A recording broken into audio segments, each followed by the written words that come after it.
President Trump Tuesday night once again emphasized the importance of securing the U.S. border, blaming President Biden's, quote, open border policies, accusing him of allowing migrants to, quote, overwhelm towns like Aurora, Colorado, and Springfield, Ohio. He went on to push for greater funding for border security to implement his campaign promise of mass deportations.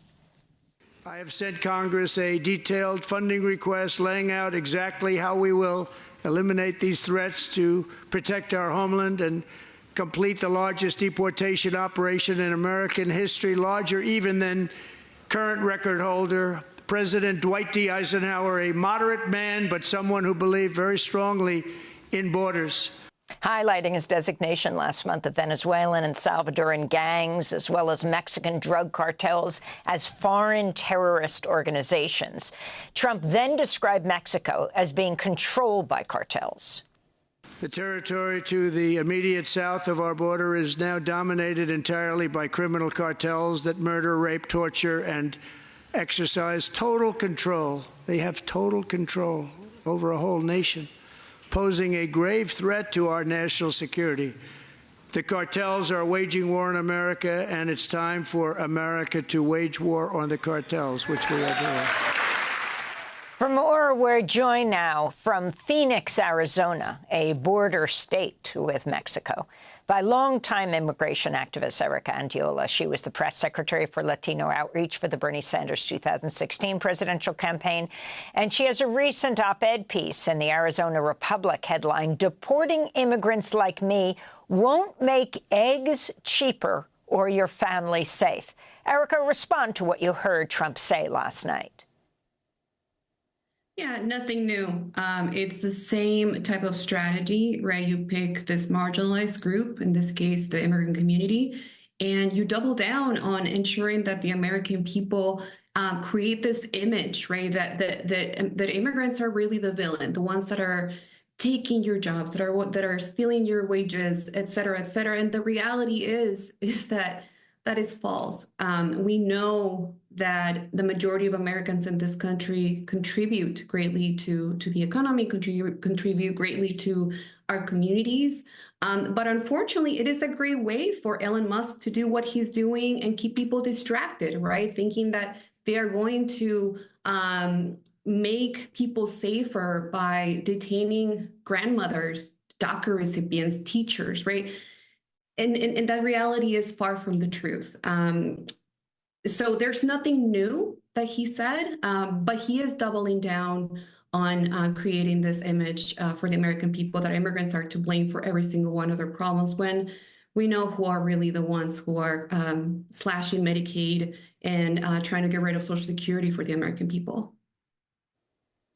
And Erika, could you talk about the latest month and a half of the mass deportation program that's been occurring? The number of arrests supposedly have leveled off, but the number and deportations are actually, according to the government's own stats, fewer right now than they were under the Biden administration. But there's a huge increase in the number of people in detention. Right. That's right. That's a plan, right? You have corporations that literally own these detention centers, who have lobbied for years, for decades, really, who have lobbied to ensure that we have more and more immigrants detained, so that they can continue to profit out of, our people. So I'm not surprised that there is more demand from the Trump administration to ICE to continue to detain people. But the fact is that our people are ending up in detention centers, detention camps. And the reality is that the actual number of people who are in these detention centers, people who are getting arrested and placing deportation proceedings, the majority of them don't even have any criminal record. And some who do are actually people who just returned to the country after being deported, maybe to see their families again, what you call a reentry, right? Which it's also labeled as a criminal conviction.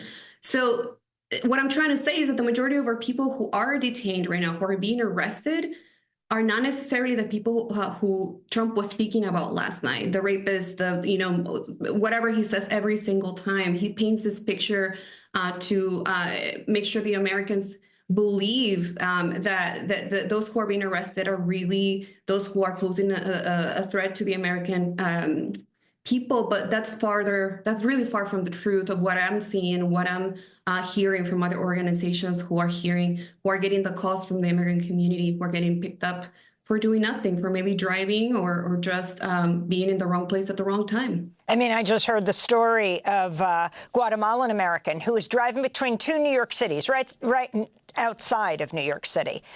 She was pulled over by ICE. She was asked for her ID. She showed her driver's license. She already has started to carry her passport.